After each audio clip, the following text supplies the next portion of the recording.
Well, first and foremost, Dina, I'm glad that you were able to make it, and I appreciate your time and your energy to come on the show. I greatly appreciate it. Thank you so Thanks much. for having me on. Yeah, I know we Yeah. wanted to do that podcast for a long time already. I'm Yeah, sorry. yeah, of course, of course. Well, yeah, and then once I realized you told me that you were helping your boyfriend to get prepared for a show, and I was like, well, okay, we'll do it, later. And then I realized, oh, well, your boyfriend is Carlos, and I was like, oh, well, that would be perfect if we could, get both of you on. So I'm glad we're able to do that. How First, I wanted to ask you, how did you get involved in bodybuilding and training, in general? So I was always somewhat involved into sports. I started with dancing ballet and got into athletics a bit, rhythmic gymnastics, a little bit martial arts. So I was already around sports a lot. But around like 15 or 16 years, that age, I wanted to lose weight. And so that's why when I got into the gym, I thought like, okay, I can, train, get some cardio. I did some courses there in the gym. And basically weight loss was the reason for me to join the gym. Mhm. And that's how I got also into weight training. So the weight loss didn't go as planned. I just started to, gain some mass. So basically the opposite. Yeah, that's how I actually got into it. Okay, very, very cool. So, I mean, that's a common reason that, people start working out. But then once you start seeing the muscle, how did you feel? Did you think, okay, well, I need to kind of slow down, or I'm enjoying this? What kind of thoughts were going through your head? I never really had a plan what I was actually doing. So I just got in and tried to keep the balance between the weight training and some cardio. But Mhm. my body is usually just gains weight faster, muscle mass faster than Mhm. losing the weight. So I enjoyed the pumps, the leg training. So I was always more focused on training the lower body first, and the upper body was, well, okay, do it like once or twice, but I wasn't really focused on upper body because I wanted to lose weight anyway. So always more so focused on the pumps on the lower body. So yeah, I enjoyed that. And Yeah. I think that's why I always was consistent at one point with training lower body more.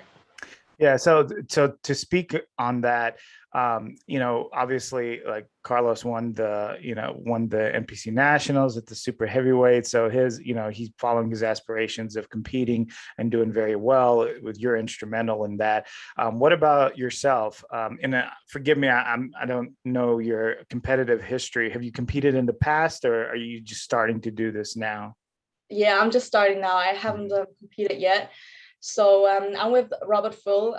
Yeah, we linked up last year in Mexico. Actually, I met him there, Mhm. and we had some in-person training sessions. And from there on, we decided to, take it a step further. That we wanted to step on stage, and I'm planning around this year, maybe later in the year. I'm still in off season, trying to put some, more glutes and get some glute development and hamstrings development. And yeah, but I'm planning to step on stage this year. Yeah. So just for people that are listening, we're talking about the wellness division, correct? That's what you're going into? Okay. Yeah. Because excuse me, because Robert, I had him on the show a little while ago, and he's a genius in that division. I mean, he's got quite a team of athletes, and he's very passionate, about it. So that's exciting. So do you have a time or a month you think you want to compete in? Yeah, so I'm in Germany right now, and I know there are regional shows around October. Hmm. So I'm looking around that time frame. Yeah. Yeah. October, So, so yeah. what are you thinking as far as the contest prep? Are you gonna when are you thinking of starting the prep itself? So probably a bit earlier, just because I want to make sure, because my upper body is always very stubborn. So because that's my first time prepping, I trust my coach. He says we're Hmm. gonna be fine. But my head is like, oh my God, what if I'm not losing uh, Hmm. in time, and what I need to lose. And Hmm. we're looking into July probably. So Yeah. around like 16 weeks. Yeah, around Yeah. that time. Why did you decide on wellness? I mean, there's other divisions that you could have potentially looked at. Is there something about wellness that kind of drew your attention? I always was so fascinated. There were a couple, from Instagram, social media, already before wellness got introduced as class itself in the States. I was already looking to, all the Brazilian wellness competitors, of course, Yarishna, and there was like one in Spain. Her name is Patricia Alamo, and I just love the physique, the quads, the sweep, the development there, and I don't know. I was always really into that, and I think I just love also the off-season look for wellness. I think for figure, because my body itself already holds a lot when I'm on off-season already in wellness. So I'm thinking for figure might be a little bit too much for my personal preference. Yeah. I think it's interesting that you mentioned that. I just had a girl on last week that she's in wellness. She got a pro card just recently this last year. And that's one of the things that she mentioned was that she likes how her body looks in the off season. So sometimes you'll see these competitors and they'll look one way on stage, but then you'll see them off season and they look totally different. And a lot of the wellness girls, they just look sharper on stage, but they still kind of have the same structure and frame like all year round. So yeah, I definitely get where you're coming from there. So you said you're in Germany. So are you is you doing regional shows in Germany, right? You're not going to come to the US for that. Exactly. I mean, I have a German citizenship, so I have to do a regional show here in Germany. That's cool. But I was considering doing my prep in the States around July, since my boyfriend's living there. Well, I was thinking maybe, staying there 2 months and then come back in time before October, so I can have maybe July and then here and then September here, just because I think the environment there is so much more, convenient for, prepping. And I don't know, here it's in Germany, the whole fitness industry, it's not like in the States. Same energy that you get here. Yeah, for those that don't know, like in Europe, it's not like, even though you see European bodybuilders, people think of like Arnold and they're like, oh, that's very like, that's not common. So like in the States, the fitness industry is much bigger. It's much more developed. It's so a lot of European, it's not common to see even weightlifting, right? Is that is that true to this right now or no? Back when I was there, it was. But I mean, there are many people who go to the gym, but they don't really know what they're doing. It's more like I just go there just to say I was at the gym. Yeah. But the community is very small, and it's more spread around Germany. Like I'm in the north of Germany, and it's not a big community here. Yeah. So yeah, it's different. How are you thinking as far as like COVID is concerned with your show? Like, there's possible cancellations, of course, always like looming on, over your head whenever, you think about that. Because when I talked to a couple of, this one bikini girl in particular, I forgot her name, but she told me that she was prepping for the entire, 3 months or whatever it was that she was prepping. And then the day before they canceled the show. So I mean, that's horrible. So like, have you thought about like, are you going to try to hit a couple of shows or have a couple in mind? Yeah, definitely. I laid out, all the shows that I could possibly do also abroad. Also with Germany, the problem is, I don't know if the border is going to stay open, because right now they start to shut down. You can only train in the gyms if you're vaccinated twice or you have the booster. And it's not only the cancellation. I mean, last year around the time in October, they canceled a bunch of shows.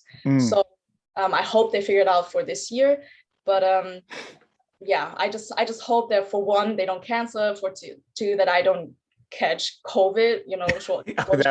Definitely don't want to do that. There are 2 pros, who are in this situation. They want to compete in Boston, in the Boston show, but they just caught COVID, and then it's like, wow, it's like you prepped all these weeks. And that's the thing about bodybuilding, right? It's unique in the sense that you're taking all this time and you're devoting like every minute of the day to this one particular show that's coming up at whatever future date is set. And so if that show doesn't happen, or you can't do it because you get COVID or something like that. I mean, all that work, all that time, maybe even money, depending on your, if you pay coaches or, food and all that goes down the drain. It's a tough, situation to be in for sure. But I looked into some shows abroad. So, just in case in Germany it's going to be canceled. Mm-hmm. I mean, the whole traveling part last year where I tried to go into the States through Mexico. So I was in Mexico, and I mean, I could do that again in case they cancel, but I have to do the regional for sure in Germany before I compete anywhere else. So I just hope the regionals won't get canceled. Yeah. And that's because your citizenship is in Germany. So that's why you have to do it, right? Exactly. Yes. Yeah. Interesting. What did you think about, since this is going to be your division, what did you think about wellness in the Olympia? Did you get a chance to catch this last year's Olympia? Yeah, that was actually the first time I was able to watch it in the States. Mm-hmm. Yeah, I really love it. It's very different.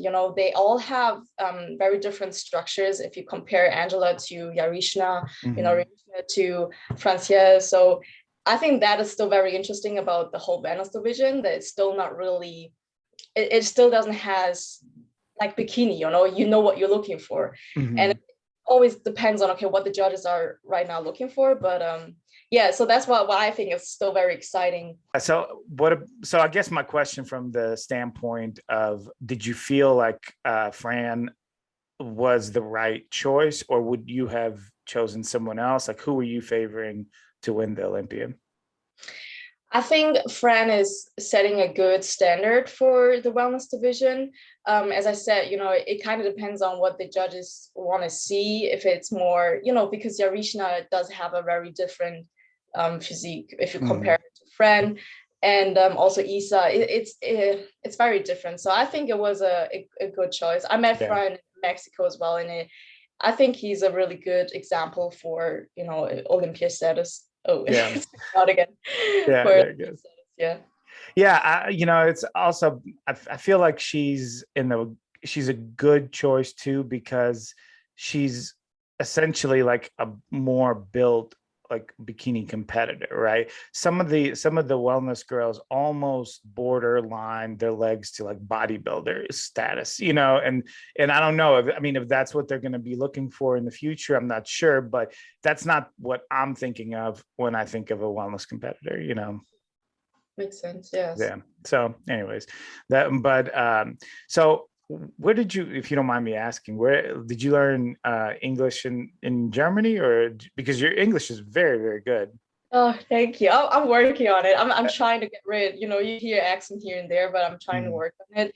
Yeah, I started just learning it in school, and it was one of my favorite subjects in school. So that's why I kept up with it. Watch a lot of movies and series when I was younger. And I spent a year abroad in China, and I had a roommate, and she was from the United States as well. So I practiced speaking with her a lot, and of course my boyfriend and right. Do you speak Mandarin as well? Yes, I speak Mandarin as well. Okay, so you've got in German also, I'm assuming. Yes. So you've got 3 languages, right, in the bag. That's amazing. Yeah, I also speak like basic Spanish and French, but it takes some practice. When I was in Mexico, I tried to practice my Spanish a bit, but it takes some time to get the vocabularies back and everything. So is that just something that you're like always been drawn to, like languages? I mean, most people don't know this many languages, Yeah, I think it has always been my passion, like just culture and diversity, and to learn about other cultures and languages. And that's also why I'm so into traveling, just to learn about seeing the world from a different perspective. And I love that. I'm really into that. That's something I could do, just for a living, just go traveling and learn about diversity and cultures. I love that. Yeah, that's very cool. It sounds like you're very passionate about it. You're excited. Your face lit up when we mentioned it. So awesome. That. So to pivot back to bodybuilding and training, how do you train? Do you usually do like heavy, days? Do you do light? Like, are you more volume? Like how does that work for you? So right now in off season, we're focused on training heavy, but still keeping the volume high, since my cardio is very low. So I basically don't have any intense cardio. I just do some 30 minutes walk, but not like not like when I'm cutting. So we try to keep the volume high so I can, burn off while I'm training. I do like my rep ranges are around like between 15 to 20. So I try to keep the volume high, although I'm training heavy. That's what works best for my legs, especially. Yeah. So is there like a particular body part that you're trying to develop more than others? Like, is there something that you feel like you're lacking? Yeah, for sure. Glutes. That's why I'm continue doing this off season. I'm trying to put more size on my glutes, my hamstrings. Quads I try to maintain, but I just love training quads, so I'm just gonna continue pushing my quad training. But yeah, glutes, definitely glutes and hamstrings. That's what we're focused on right now. Yeah, well, I saw Carlos had a video put up. I forgot where I saw it, of him doing barbell squats, and then you guys did a video, a leg day video. So is that kind of your training like sessions? Are they based upon like how Carlos trains, or do you have like your own way of doing things? How does that work? So usually if we have like hamstrings, we train hamstrings together, because hamstrings is like something where we have the same exercises, similar training technique. And, but I'm focused more so on glutes as well throughout the week. So he doesn't train glutes itself isolated, of course. So we do have like maybe like arm day or hamstrings together. We did have a couple quad sessions together, but usually I do train on my own. He has a trainer, Kyle Smith, and they train in their gym full access a lot together. So, usually I'm just there with them in the gym, but he does his thing with Kyle and I do my thing on my own. Right. So at this point, like, how involved is Robert in your development? Does he give you like training routines too, or is he basically nutrition only? Both. He is very supportive with showing certain exercises. I trained with him in Cancun for 3 or 4 days in person. So in those 3 days, he literally showed me every exercise that I can or should implement in my workouts in the future. So that was great that I could see that in person, how to perform the exercise properly and what to focus on. And he also sends videos, training videos in the group, say, hey, this is the rep range, you can include this. He's very supportive when it comes to that. And also nutrition, he makes it out. Yeah. Well, it sounds like you guys, struck a really good, bond. So wishing you the best, of course. And we have Carlos joining now. Carlos, can you hear me? Yes. Can you hear me? Yeah, very well. We had a good little chat with Dina about her competitive career. Of course, you're the big news coming out of the last few months with winning the NPC nationals and super heavyweight. Like, how's it feel? Has it set in? I know it's been a little bit of time. Yeah. I don't even know if it's set in. I guess it has a bit, but I wouldn't say to the point of that I thought it would. When you have like this revelation of I'm a pro now and things are going to change, and like things are pretty much the same, and we're just back to work. Back to work. So you just jumped into your off season? I had a little bit of downtime, with the holidays, the time around. Not sure. Dina was in town still for about 2 more weeks after the show. So, just try to really focus on, spending time together. Sure. Outside of prep. Sure. Yeah, no, of course. I can definitely understand that. So you won at super heavyweight and you made leaps and bounds, growth. Is there like what do you attribute that to? Because you made a lot of improvements, and did you compete in middleweight before? Is that I competed as a middleweight in 2017 was the last show that I did, was nationals. 2017, placed top 5 as a middleweight, and around when I got with Dorian Hamilton in 2019 is when I really started to understand, you could say, the power of the off season, or the the concept of a proper off season, Before, when I was younger, it was off season was just, off, you have your meals, but free meal here and there. But to really take the off season serious as if you would a prep is when I really started to see that growth. So worked with Dorian for a period of about a year going into end of 2019 to 2020. And then I worked with Patrick Tour for most of this year up until, before the show. And, he also instilled in me that the necessity of a proper off season, getting all the meals in, clean meals, rarely had a few cheat meals during this past off season. Just really focus on just day in and day out consistency, meals, training, and everything in between, sleep. Yeah. That's, I mean, you particularly your legs have really come up too. What do you do like to really focus on your leg development? Well, it's kind of one of those body parts that I've always had a good connection with since I was a kid. But my training for legs is obviously isn't as I want to say it's not as detailed as, let's say, for my back, a body part which I'm really trying to bring up. But I keep it pretty basic. I hit my some variation of a squat, barbell, hack squat. I do I keep leg presses in there. I keep my leg extensions, lunges of the sort.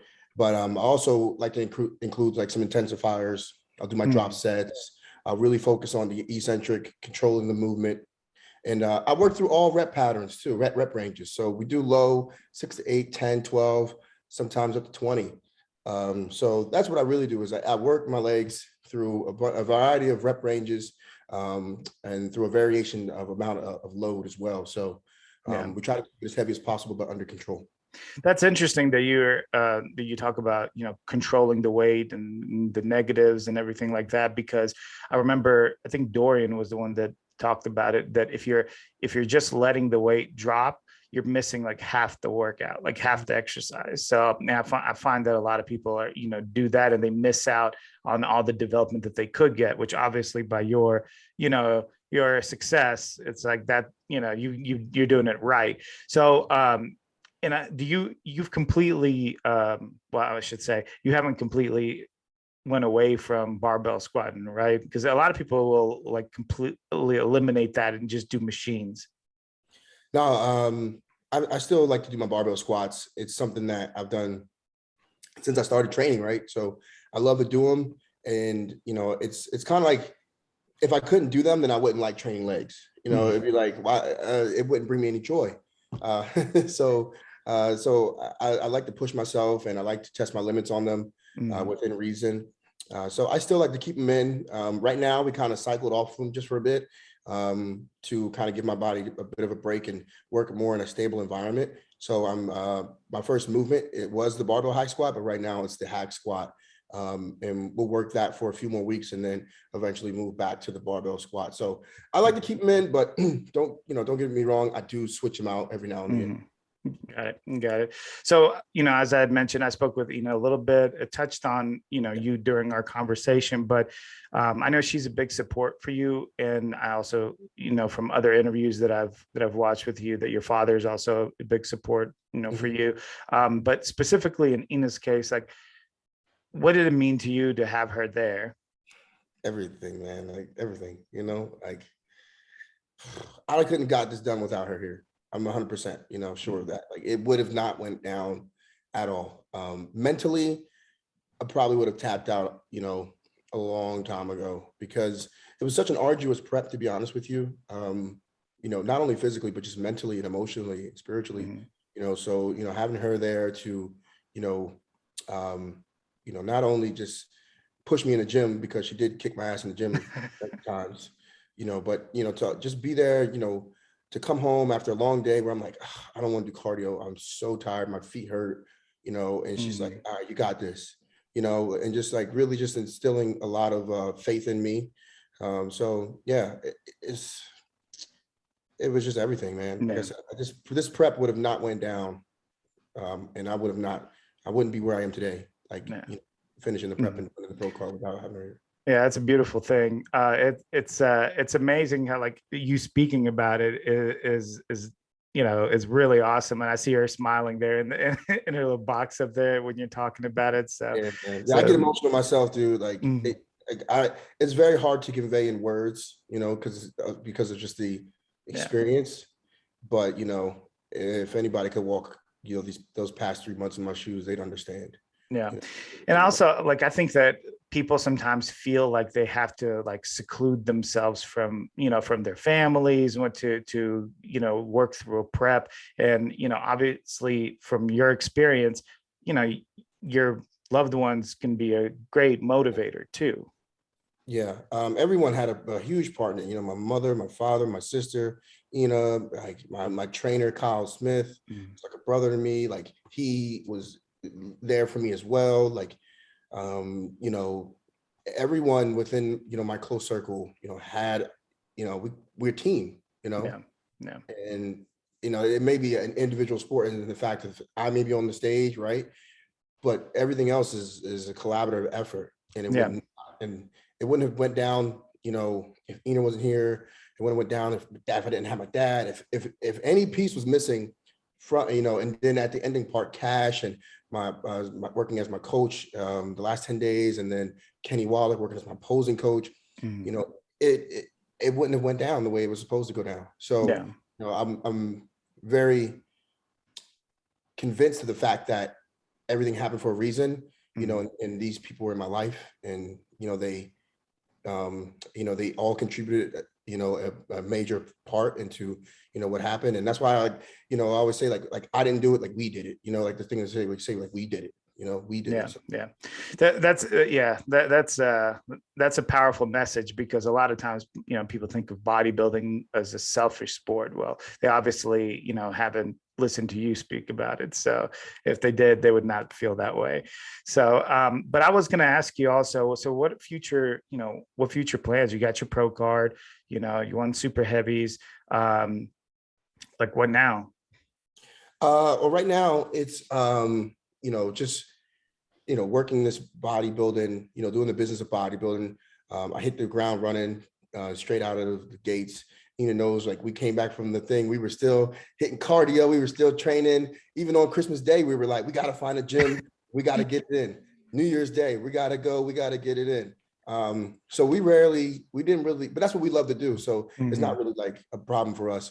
But we definitely, got right back to work, and, did the rebound phase. Right now we're transitioning into the off season part. So we're going to go ahead and, just take the time, bring up the parts that I need to bring up, parts of, my back. I want to work on, bring up my upper chest, my shoulders, and, keep working on bringing those thicker, dense, deep cut abs. So that's what the focus of this off season is. And then as far as shows, no shows this year for me. I want to go ahead and continue to keep working, and support Ina as she goes through her process of getting ready for her shows the way she did for me. That's a big part of this year for me, is I want to be involved in everything that goes down with that. Yeah. That's incredible.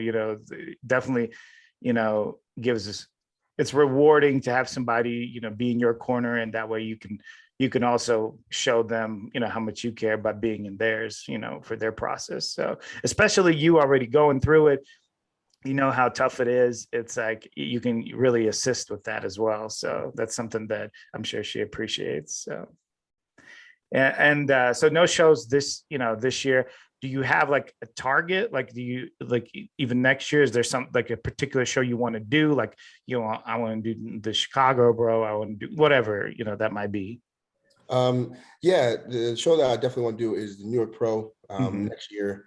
I had got, a couple people saying, hey, will you do it this year? I was like, it's not enough time for me to, do what I want to do. And when I step on that stage, I want it to be, undeniable. Definitely. Yeah. I want it to be a shutdown, clear cut, that's the guy right there. That's our winner. And to do that, I'm going to have to, bring up some body parts and, definitely dial in that condition next year.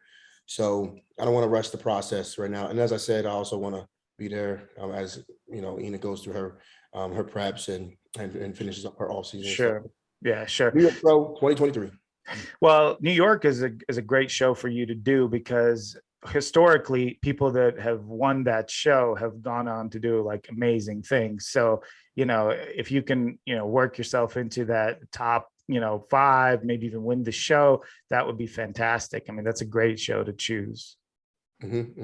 And so we see a lot of young people now too coming up. Like, used to have the old brass, that be continuously like the top 5 in the Olympia, but now like with Nick Walker, and then there's so many others that are just younger guys. You're right in your element there, in the mix. So that would be fantastic for sure.